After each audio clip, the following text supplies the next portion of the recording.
Estamos viviendo tiempos bastante difíciles, ¿no cree? Estamos viviendo tiempos difíciles. Es la realidad del mundo de hoy que nosotros enfrentamos. Precisamente hoy vamos a hablar del tema que está en la mente del mundo entero. El mundo entero está enfocado hoy en los eventos, en los acontecimientos de los últimos días. París, la ciudad más visitada del mundo. El viernes 13 de noviembre se paralizó París. Y junto con París se paralizó el mundo entero. Porque todos nosotros nos paralizamos ante las atrocidades cometidas por el grupo terrorista islámico extremista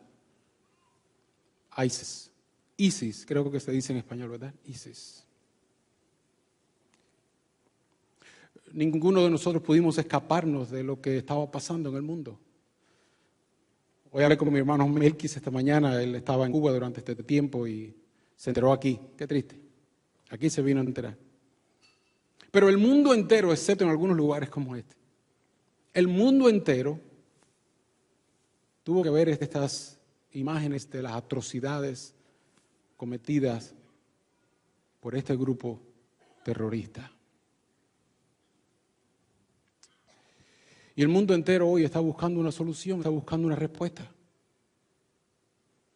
Los gobernantes están pensando, analizando, los políticos haciendo todas sus estrategias también para ganar más terreno en su campaña. Si usted prende la televisión hoy, o cualquier momento que usted la prenda, se va a dar cuenta que en algún lugar del mundo ahora mismo, este es el tema de hoy, esto es lo que está pasando.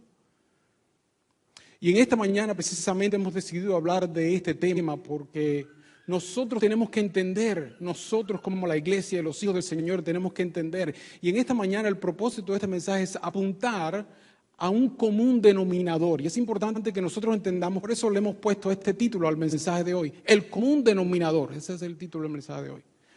Porque cuando nosotros vemos atrocidades cometidas sobre inocentes de la humanidad, nos damos cuenta que hay un común denominador. Y mi tarea en esta mañana es apuntar, que usted pueda salir de aquí entendiendo cuál es el común denominador de todos estos males que nosotros enfrentamos en el mundo hoy. Y es importante encontrar el común denominador, así como en la matemática de fracciones. Si usted no encuentra el común denominador, no resuelve el problema. Usted tiene que identificar cuál es el común denominador para entonces tener un resultado. De la misma manera, a menos que nosotros entendamos cuál es el común denominador de estos males terribles y estas atrocidades en el mundo hoy, no vamos a poder entender. Y fácilmente nos vamos a dejar guiar por cualquiera que nos diga cualquier cosa. Pero nosotros tenemos que estar siempre basados en la verdad. Y mi objetivo en esta mañana es que todos nosotros podamos entender cuál es este común denominador. Cuando somos sorprendidos por eventos como este, por atrocidades como esta, vienen dos preguntas a la mente de todas las personas en el mundo. Esto es normal, es natural en todo el hombre. Y estas son las dos preguntas que existen inmediatamente. ¿Por qué? Hacemos la primera pregunta. Y la segunda pregunta, ¿y ahora qué? ¿Por qué? ¿Y ahora qué? Esto sucede a todos nosotros. Cada vez que usted es enfrentado con una situación adversa, lo primero que viene a su mente es ¿por qué? Somos diseñados a entender el por qué. No resistimos la idea de no saber por qué están pasando las cosas. Y lo primero que intentamos es buscar el por qué. ¿Por qué está sucediendo esto? ¿Quién está detrás de todo esto?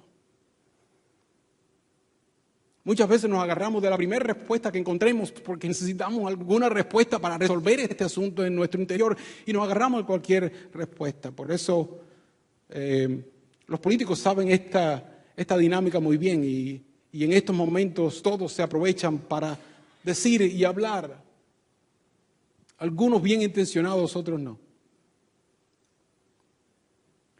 Porque todos buscamos resolver esta primera pregunta, ¿por qué sucede esto?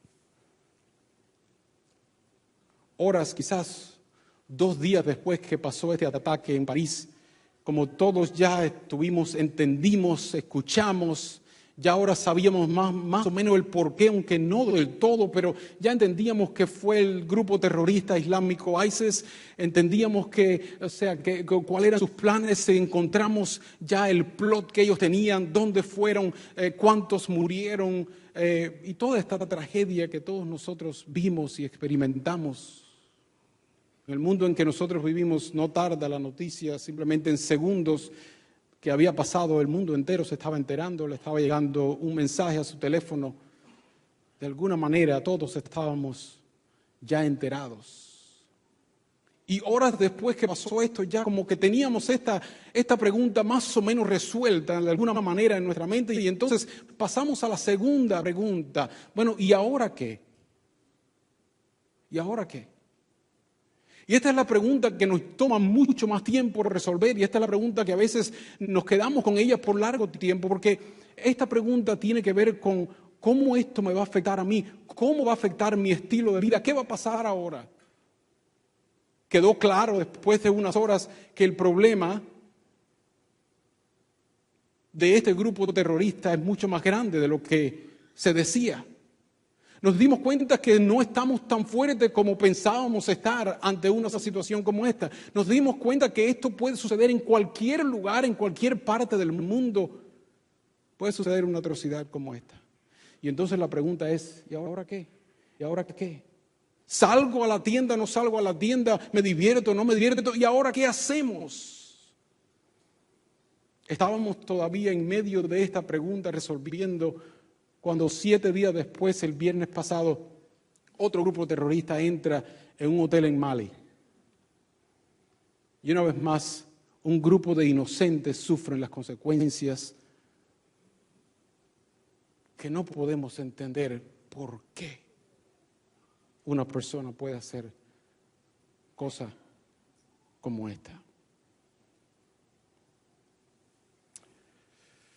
Todas las ciudades del mundo hoy en día se preparan, porque estamos en esta pregunta, ¿y ahora qué va a pasar? ¿Ahora qué hacemos? ¿Ahora cómo actuamos?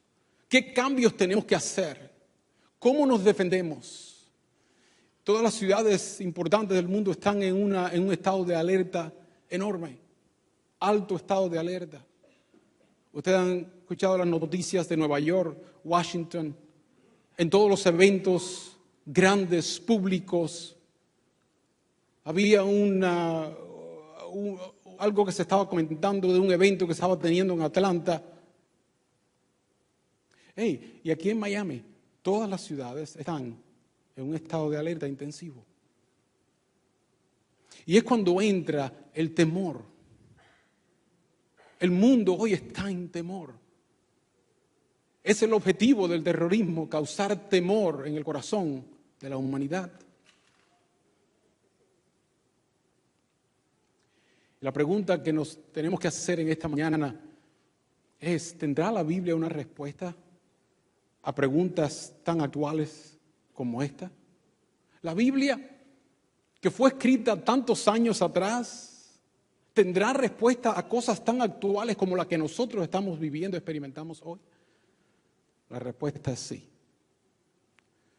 La palabra de Dios es nuestro guía, lámpara es a nuestros pies, lumbrera a nuestro camino. Y en la palabra de Dios podemos encontrar respuestas a preguntas muy difíciles. Qué lástima que las personas más inteligentes hoy en día que están buscando soluciones no buscan en la palabra de Dios, porque encontrarían soluciones, encontrarían respuestas. Ninguna son fáciles, pero tenemos respuestas. Y en esta mañana vamos precisamente a la palabra de Dios para contestar estas dos preguntas. La primera, ¿por qué? Empezamos por esta primera. ¿Por qué? ¿Por qué suceden cosas como estas en el mundo? ¿Por qué el ataque en París? ¿Por qué el ataque del 9/11/2011 aquí en los Estados Unidos? ¿Por qué tantas atrocidades en el mundo hoy? ¿Por qué? ¿Cómo es posible? Y esto es lo que no, el ser humano nos es difícil razonar. ¿Cómo es posible que una persona, un ser humano, pueda actuar tan indiferente con la vida de otro ser humano. O sea, tan indiferente, es como, no hay espíritu, no hay razonamiento. ¿Qué le pasa? ¿Qué puede estar pasando por la mente de un hombre que actúe de tal manera en contra de personas inocentes? Esto no nos cabe en la mente.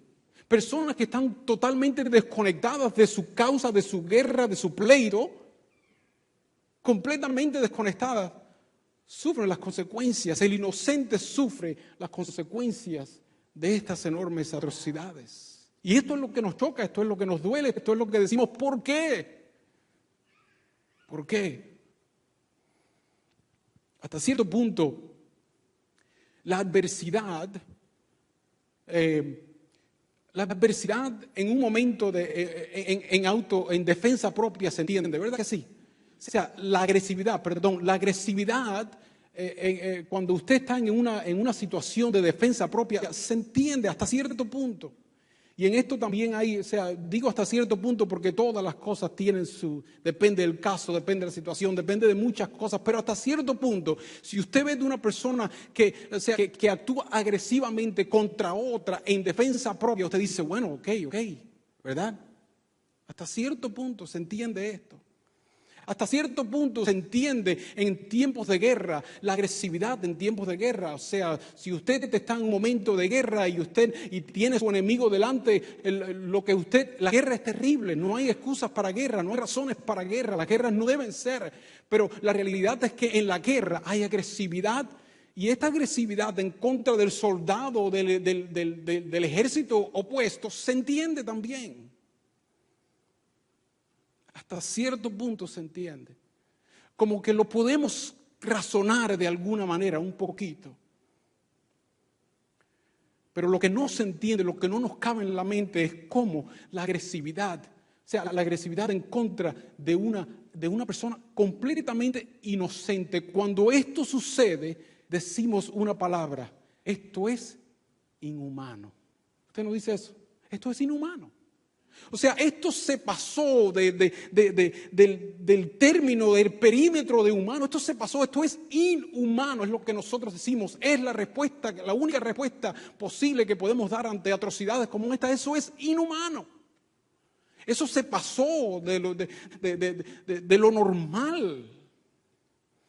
Digo de lo normal porque entendemos que el hombre por naturaleza tiene maldad, ¿verdad que sí? El hombre por naturaleza, ¿qué usted puede esperar de un hombre? Usted puede esperar de un hombre o una mujer, estamos hablando en sentido general, ¿verdad? ¿Qué podemos esperar de un hombre o una mujer? Se puede esperar un engaño, el hombre es mentiroso. ¿Qué se puede esperar de un hombre? Se puede esperar el engaño, se puede esperar un desprecio. Se puede esperar un celo, se puede esperar una ofensa. Se puede esperar inclusive una injusticia y un hombre que se quiera hacer mejor que otro y haga sufrir al otro. O sea, estas cosas todavía caen dentro del ámbito, dentro del espacio de la maldad del hombre. No es excusa, sigue siendo maldad, sigue siendo mal, sigue siendo pecado, no estoy excusando. Pero estas cosas todavía, hay un nivel de maldad que se entiende, que cae sobre la maldad conocida del hombre. Pero cuando alguien se pasa de ahí, cuando alguien cruza la línea de lo humano a lo inhumano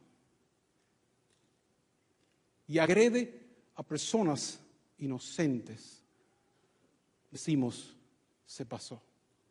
Hay algo aquí que no podemos entender, no podemos razonar. Y saben, hermanos, la historia de la humanidad está llena de miles de eventos o actos de personas que han agredido a personas inocentes. Está llena de eventos y actos de momentos cuando el hombre ha cruzado la línea de lo humano a lo inhumano, ha cruzado la línea. Está llena de eventos como este. Es el más conocido en la historia moderna de hoy, es las atrocidades que se cometieron contra el pueblo judío durante el Holocausto.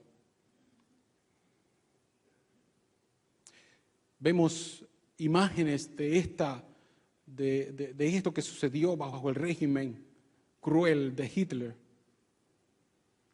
Y decimos, ¿cómo puede ser? 6 millones de judíos, 2/3 partes de la población judía en Europa murió durante este tiempo. 2/3 partes de una entera población. Pero no fueron solamente los judíos los que sufrieron bajo este régimen. El total de muertos que sufrieron fueron 17 millones de personas murieron. Si usted tenía algún defecto, moría. Si era negro, moría. Si era chino, moría. Si creía en otra religión, moría. O sea, cualquier cosa. 17 millones. 1948.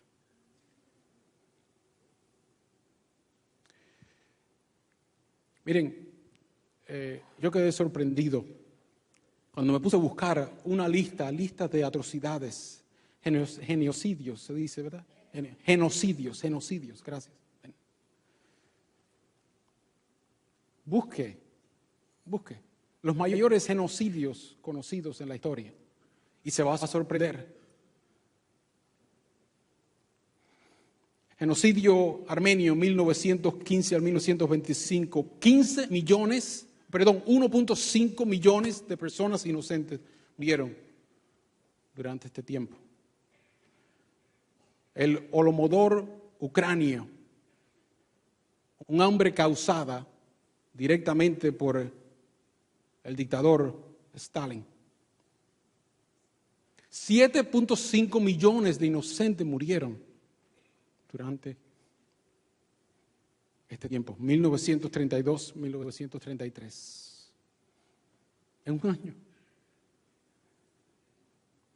Pol Pot y los Jemeres Rojos en Camboya, 1975-1979, 2.3 millones de personas inocentes murieron durante este tiempo, bajo esta dictadura.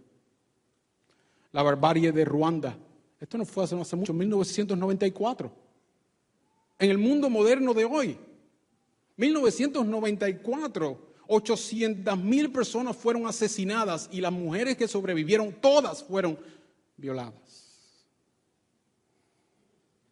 ¿Saben cuál fue el genocidio más grande de toda la historia conocido hasta hoy? Usted se va a sorprender. Esto no se dice mucho. Y especialmente aquí, como que esto no es muy popular decirlo. Pero ¿sabe cuál fue? La colonización europea de las Américas.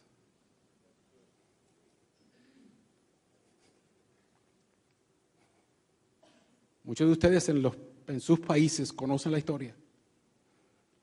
He escuchado historia que sangre corría por las calles. ¿Saben cuánto fue el total de inocentes que murieron se estima durante este tiempo? 100 millones de personas inocentes murieron durante la colonización europea. Aquí en los Estados Unidos, el 95% de los indígenas, los indios, desaparecieron y no fueron por picada de mosquito. El 95%, solamente el 5%. Una historia muy triste y negra aquí en una de las islas cerca de nosotros, Indian Key. Llevaron a un montón de indios y lo metieron en una isla pequeña. ¿A qué? Para poder hacer todo el trabajo que se tenía que hacer en las Américas,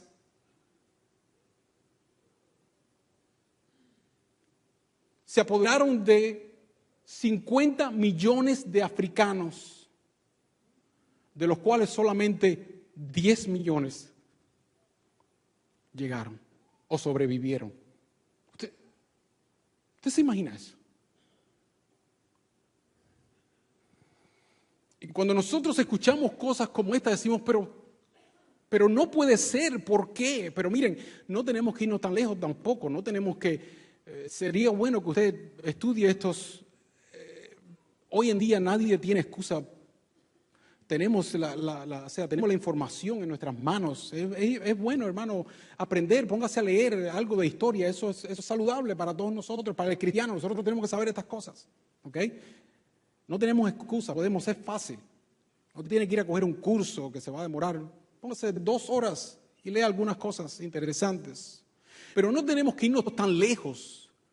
Cuando hablamos de cosas que se hacen en contra de personas inocentes, cuando hablamos del sufrimiento del inocente, no tenemos que irnos tan lejos a la historia ni tantos años atrás, porque esto es algo que sucede hoy en día, en nuestra actualidad, hoy en día, ahora mismo está sucediendo cosas contra personas inocentes aquí, hoy en día,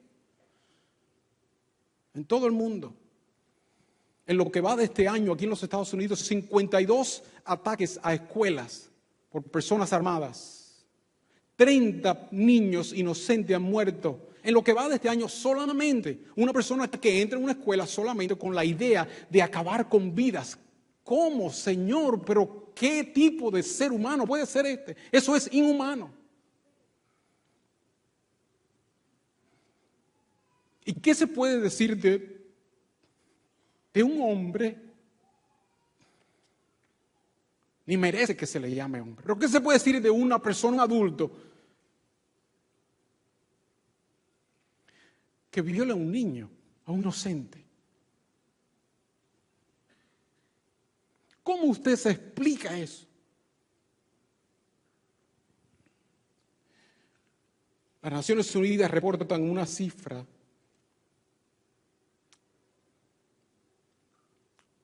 $250,000 abusos contra menores, 250,000 en un año, cada año, en el mundo entero.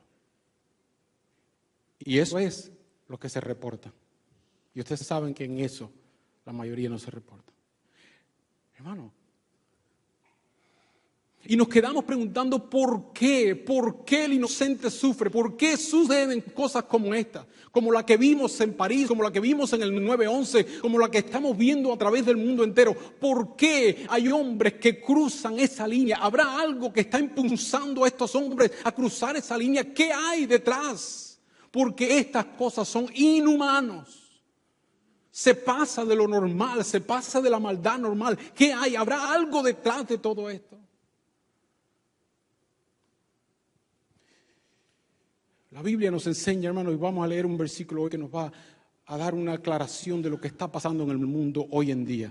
Les invito a que abran sus Biblias, lean aquí en pantalla conmigo el libro de Efesios capítulo 2, versículos 1 y 2. Vamos a leer este versículo cuidadosamente y este versículo nos da una clave, nos enseña qué realmente está pasando en el mundo de hoy. Dice así: en otro tiempo ustedes estaban muertos en sus transgresiones y pecados, en los cuales andaban conforme a ¿qué? Lean ustedes a qué. Los poderes de este mundo. Pausa un momentico. ¿Quiere decir que hay poderes en este mundo? Sí, hay poderes en este mundo. Poderes de este mundo. ¿Y qué tipo de poderes se está refiriendo la Biblia aquí? Poderes de este mundo. Sigamos leyendo. Dice, se conducían según el que gobierna las tinieblas. Quiere decir que hay poderes de tinieblas en este mundo y hay uno que gobierna las tinieblas. Eso es lo que está diciendo, ¿verdad? Hay poderes en el mundo y hay uno que es el que gobierna, el príncipe de las tinieblas, que gobierna las tinieblas. Dice, el espíritu que ahora ejerce su poder. Entiendan esto, hermano, ejerce su poder en los que viven en desobediencia. ¿Qué está diciendo la palabra aquí? En el mundo de hoy hay un príncipe, hay uno que dirige el mundo de las tinieblas los poderes de las tinieblas. Y estos poderes de las tinieblas ejercen poder sobre, ¿estamos entendiendo? Sobre los que están viviendo en desobediencia. Hay algo que es cierto, hay algo que no es humano, es mucho más que humano, es inhumano. Hay algo que se sale fuera de lo normal de un ser humano. Hay un espíritu de tiniebla que se apodera y gobierna sobre aquellos que viven en desobediencia. Hermanos, miren, todas las atrocidades, esto nos ayuda a entender qué ha pasado a través del mundo. Todas las atrocidades cometidas por el hombre tienen un común denominador. Todas las atrocidades, estudie todas las atrocidades que se han cometido contra inocentes, tienen un común denominador: el espíritu de tinieblas que gobierna en aquellos que viven en desobediencia. ¿Estamos entendiendo lo que está pasando en el mundo de hoy? El espíritu de tinieblas que gobierna sobre aquellos que viven en desobediencia. Hay una fuerza, hay un espíritu del mal que está sobre este mundo y sobre los que están viviendo en el mundo en desobediencia.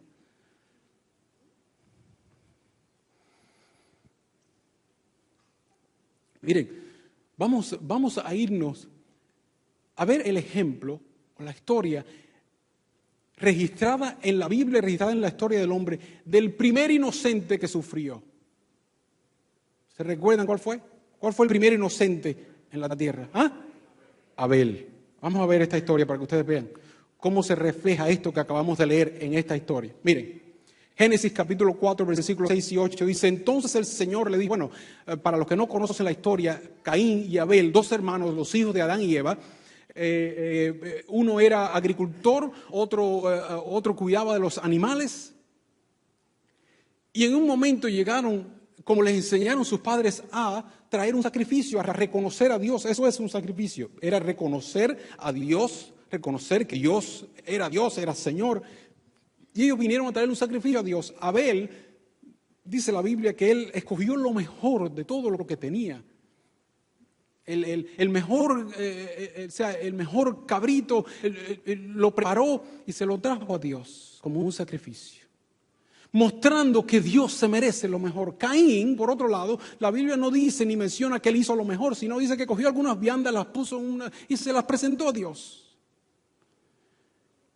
Dios, como buen padre, como mismo usted haría y yo haría, ¿qué usted hace cuando un hijo hace el bien? ¿Usted se lo reconoce? ¿Qué usted hace cuando un hijo no hace lo correcto? ¿Lo desecha, lo tira? No, simplemente le dice: hey, no lo hiciste bien. Usted no le da la misma sonrisa, no le puede dar la misma sonrisa. ¿Por qué? Porque entonces el niño interpreta: está bien, yo lo hice bien. No. Dios le dijo directamente a Caín: Caín, no lo hiciste bien. Dice la Biblia que Dios aceptó la ofrenda de Abel, pero no aceptó así la ofrenda de Caín. No era un gran problema, era simplemente: hey, arregla, Caín, hay cosas que tienes que aprender. Entiendo, tú no sabías cómo hacerlo, se te olvidó un detalle, pero mira, para la próxima quiero que lo hagas mejor. Para la próxima quiero que escojas lo mejor que tú tienes y me lo presentes, porque eso tiene que ver con honra. Esto tiene otra enseñanza muy profunda ahí, pero no vamos a entrar ahí. Pero básicamente esto fue lo que pasó. Y entonces leemos ahora, después de esto que había pasado, dieron la ofrenda, Dios se agradó de uno y no del otro. Y dices: entonces el Señor le dijo: Caín, ¿por qué estás tan enojado? Caín se enojó. Pregunta: ¿cabe el enojo dentro de lo normal, del mal normal de un ser humano? Sí. ¿Quién no se enoja? Algunos más que otros. Tenemos que tener cuidado por ahí. Pero es normal, el ser humano se enoja. Estás tan enojado. No había problema aquí todavía, o sea, cosas pequeñas que corregir. ¿Por qué andas cabizbajo? Él no solamente estaba enojado, pero ahora estaba como deprimido, no tenía deseo de hacer. Usted sabe, cuando usted anda cabizbajo, usted ni siquiera pone atención a lo que está pasando porque hay algo interno que le está molestando. Él estaba molesto, enojado, molesto, cabizbajo. Y Dios le dice: Caín, si haces lo bueno, si hicieres lo bueno, en otras palabras, si vives en obediencia, si tú haces lo bueno, si obedeces, si haces lo que yo te pido que hagas como yo te pido que lo hagas, que eso es obedecer, ¿ok? Si haces lo bueno, vives en obediencia, podrás andar con la frente en alto. Podrás andar contento, alegre, porque estás haciéndolo bien. Pero si haces lo malo, en otras palabras, si no corriges estos errores, si practicas la obediencia, si vives en obediencia, Caín, si haces lo malo, el pecado, y mire esta imagen, me encanta esta imagen que se produce en nuestra mente con estas palabras que dice la Biblia, dice: el pecado te acecha como una fiera lista para atraparte. ¿Le viene una imagen a su mente? A mí me viene una imagen, ¿verdad? Una fiera acechándose, una fiera que está buscando la oportunidad del mínimo descuido para atacar con intención ¿de qué? De destruir y devorar. Y Dios le dice a Caín, Caín, estás en un momento de mucho peligro porque el pecado o el mal, el espíritu de este mundo, el espíritu de las tinieblas está ahí listo para atacarte. Está velando la más mínima oportunidad, descuido, para entrar y destruir.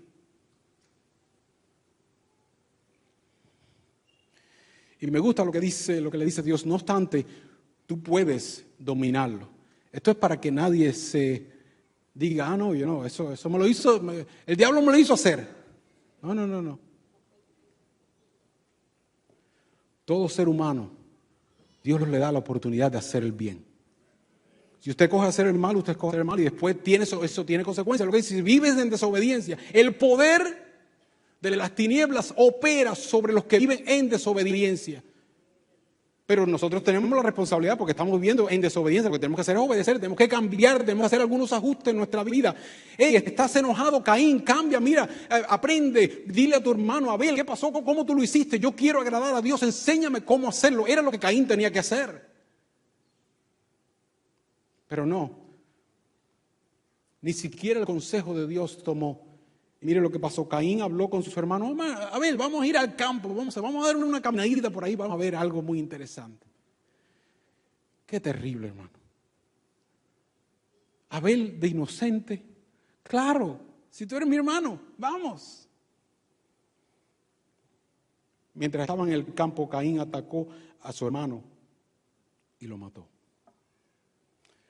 Caín cruzó la línea. Cruzó la línea. Hizo lo inhumano. Agredió y terminó con la vida de uno que estaba completamente inocente a su problema con Dios. Pregunta, ¿qué llevó a Caín a cruzar esta línea? ¿Qué llevó a Caín a cruzar esta línea? La fiera, el espíritu de tinieblas que estaba listo buscando la oportunidad. ¿Están entendiendo ustedes lo que está pasando en el mundo hoy? Dios le advirtió a Caín, pero Caín no hizo caso, no quiso obedecer a Dios. Y porque él no quiso obedecer a Dios, el diablo tomó la oportunidad. Él le dio al diablo la oportunidad y el diablo, el espíritu de las tinieblas, dice que se apoderó de él. Y ahí fue que entonces él cruzó la línea. Hizo lo que nunca debería hacer.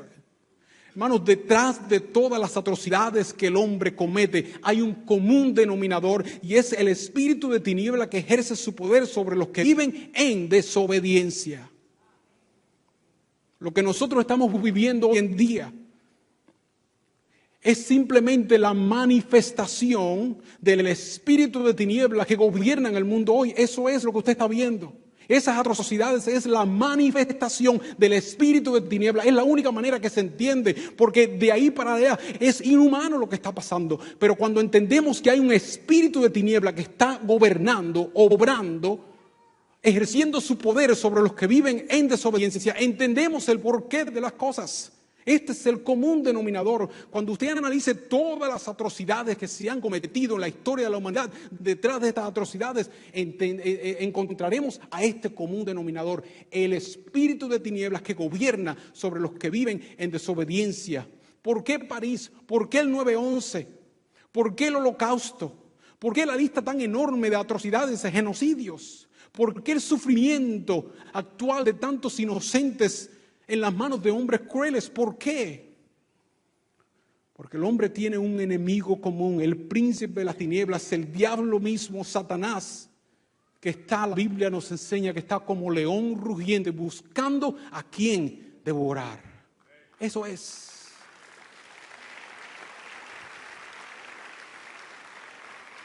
Esa es la respuesta a la primera pregunta, ¿por qué suceden estas cosas? Porque hay un espíritu de tiniebla que gobierna sobre aquellos que viven en desobediencia. Bueno, y entonces, ¿y ahora qué? Esta es la segunda pregunta que nos hacemos. ¿Y ahora qué? Y ahora que entendemos que el mundo está bajo este dominio, en esta condición, ¿y entonces ahora qué hacemos? ¿Nos limitaremos a vivir en temor por el resto de nuestros días? Miren, estamos a punto de celebrar el evento más importante para la humanidad.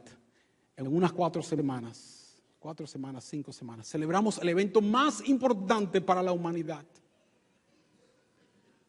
El nacimiento de nuestro Señor Jesús. ¿Y qué tiene que ver el nacimiento de nuestro Señor Jesús? Miren, Lucas 2, 8 al 11.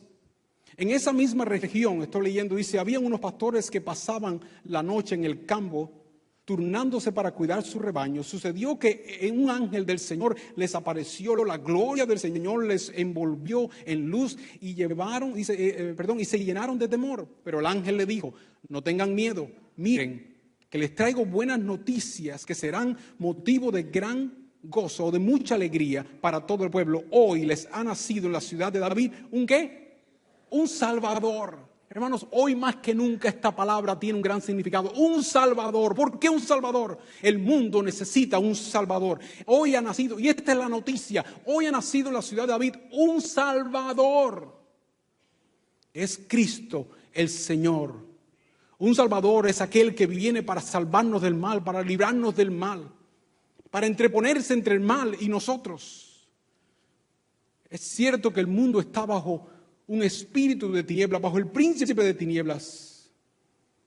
Pero hace más de 2000 años atrás, a este mundo oscuro llegó la luz. Llegó la luz. Y miren lo que dice la Biblia. Miren lo que dice Juan 1:5, dice, esta luz resplandece en las tinieblas y las tinieblas no han podido, ¿qué? Extinguirla. Las tinieblas no pueden en contra de la luz del Señor, no pueden. Las tinieblas no pueden en contra de la luz. El mismo Jesús en capítulo 8 de Juan dice, yo soy la luz del mundo. El que a mí viene no andará en tinieblas, sino que tendrá la luz de la vida. ¿Por qué decimos que Jesús es nuestro Salvador? ¿Por qué? Porque Jesús vino a librarnos precisamente del dominio del príncipe de las tinieblas. Miren, es que cuando nosotros normalmente pensamos en la vida de Jesús, ¿okay? Cuando pensamos en la vida de Jesús, pensamos en las cosas físicas que estaban sucediendo alrededor de la vida. Por ejemplo, pensamos en el nacimiento, celebramos su nacimiento, hablamos de los milagros, hablamos de sus enseñanzas, recitamos, nos aprendemos sus enseñanzas, practicamos sus enseñanzas. Hablamos también del sufrimiento de Jesús, recordamos su sufrimiento en la cruz y todo lo que sufrió para llegar ahí. Pensamos en la parte física. Pero es importante que nosotros entendamos esto. Paralelo a lo que estaba pasando en lo físico, en la vida de Jesús, paralelo, escuche bien, a lo que estaba pasando en lo físico, se desarrollaba otra escena espiritual. A propósito, nosotros tenemos que entender esto, paralelo a lo que está pasando y lo que nosotros estamos viendo en el mundo físico hoy, se desarrolla una escena espiritual. Por eso hay cosas que a menos que nosotros entendamos lo que está pasando espiritual, no entendemos lo que está pasando material o físicamente. No lo podemos entender. No nos cabe en la mente. Y paralelo a los milagros, paralelo a lo que Jesús estaba haciendo, paralelo a sus enseñanzas, estaba desarrollando una escena espiritual. Mientras Jesús enseñaba, sanaba, liberaba, el príncipe de las tinieblas estaba preparando un ataque feroz en contra de la luz. Estaba preparando el arma más poderosa en su arsenal. Y llegó el momento cuando Jesús mismo sabía que se había llegado ese momento. ¿Se recuerdan cuando Jesús se fue a orar al Padre? Dice, Padre, si habrá otra, yo sé que lo que viene sobre mí es duro, habrá otra manera, pero no, Señor, hágase tu voluntad, no lo que yo quiera. Y llegó el momento. Y Jesús voluntariamente, importante que entendamos esto, Jesús voluntariamente se expuso al ataque del príncipe de las tinieblas de este mundo. El resultado fue que Jesús, siendo inocente, sufrió muerte. Qué interesante. Jesús, siendo inocente, sufrió la muerte. ¿Quién estaba detrás? Cada vez que un inocente sufre, ¿quién está detrás? El príncipe de las tinieblas. Detrás del sufrimiento del inocente siempre está el príncipe de las tinieblas. Pero miren lo lindo, hermano. Junto al sufrimiento del inocente siempre está Jesús. Siempre está Jesús. Siempre está Jesús. Jesús entiende, Jesús sabe. Siempre está Jesús al lado del que sufre inocentemente. El diablo lanzó contra Jesús el arma más poderosa en su arsenal, la muerte. Viernes por la tarde, Jesús expiró. Las tinieblas cubrieron la tierra. Y por unas horas parecía que el príncipe de las tinieblas había ganado la batalla. Le tiré con lo más fuerte que tenía y lo destruí. Me imagino que dijo. Pasaron unas horas, pasó la noche del viernes, el sábado el día entero y la noche del sábado.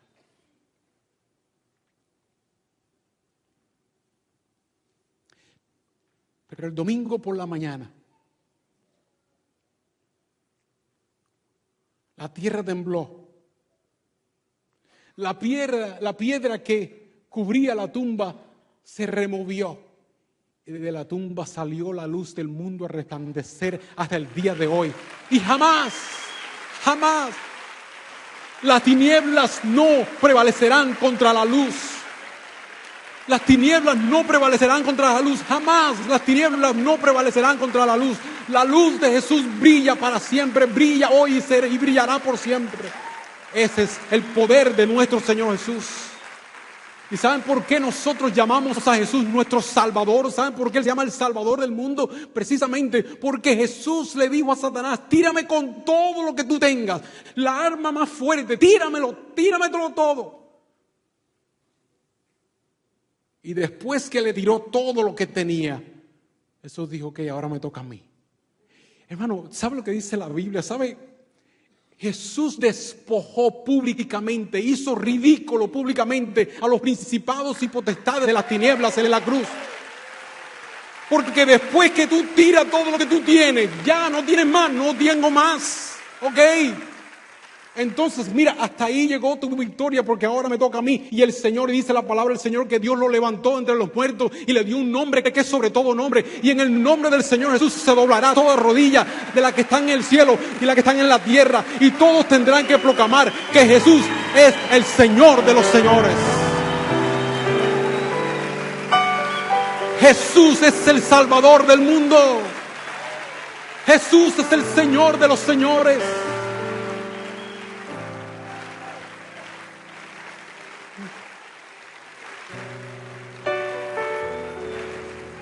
Colosenses 1:13 dice esta palabra.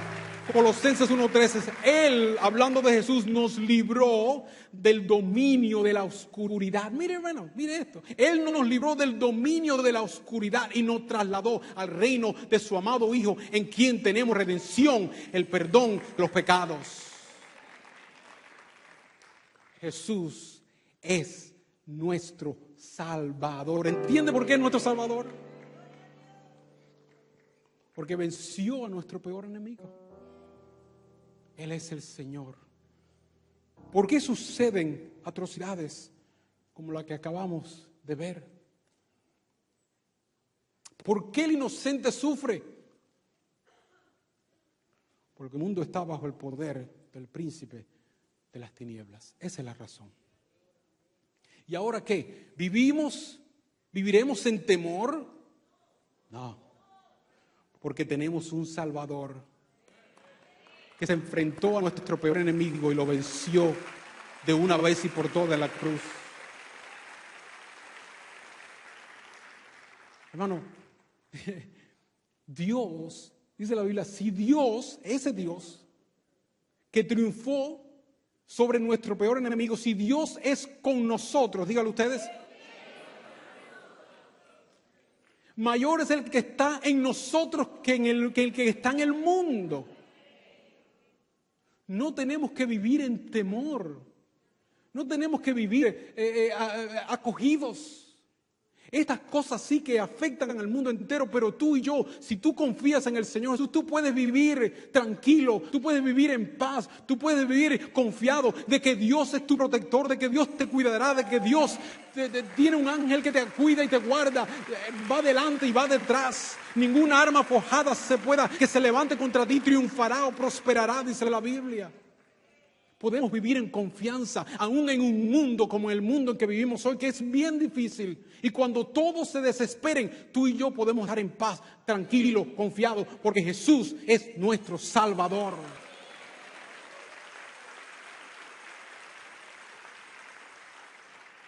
Y si tuviéramos que sufrir, porque no vamos a malinterpretar esto tampoco, y si tuviéramos que sufrir como inocentes, Jesús estará a nuestro lado. Y la mayor arma que pueda tirarnos el enemigo, que es la muerte en contra de nosotros, para nosotros es simplemente un pase de esta vida a la vida eterna. Este mundo en que nosotros vivimos tiene un fin. Todos, creyentes o no creyentes, tienen que admitir y llegar a la misma conclusión. Este mundo tiene un fin. Solamente usted mire la condición, mire para dónde va el mundo.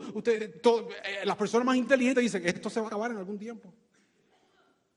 Ya sea por la guerra, ya sea por la falta de comida, ya sea por la falta de recursos. Esto tiene un fin. Claro, la Biblia dice que tiene un fin. No para presentarle algo pesimista, pero miren, la Biblia dice que el mundo va a ir de mal en peor. Pero los que confían en Dios irán de victoria en victoria. De victoria en victoria. De victoria en victoria. Hermano, si tú has puesto tu fe en el Señor Jesús, es tiempo de poner en práctica tu fe y confiar y descansar. Para eso es la fe, para eso es nuestra confianza. Para nosotros en momentos difíciles como los que estamos viviendo, decir, no, espérate, yo tengo un Salvador. Dios no va a permitir que nada me pase, y si algo me pasara, Dios estará conmigo. Quiero que en esta mañana tú recibas una bendición, una promesa. Tú te sabes esta promesa. Pero le he pedido a Ben-Hur que declare sobre tu vida esta linda promesa. Escucha y recibe la promesa del Señor para tu vida hoy. Podemos tener esperanza, podemos confiar.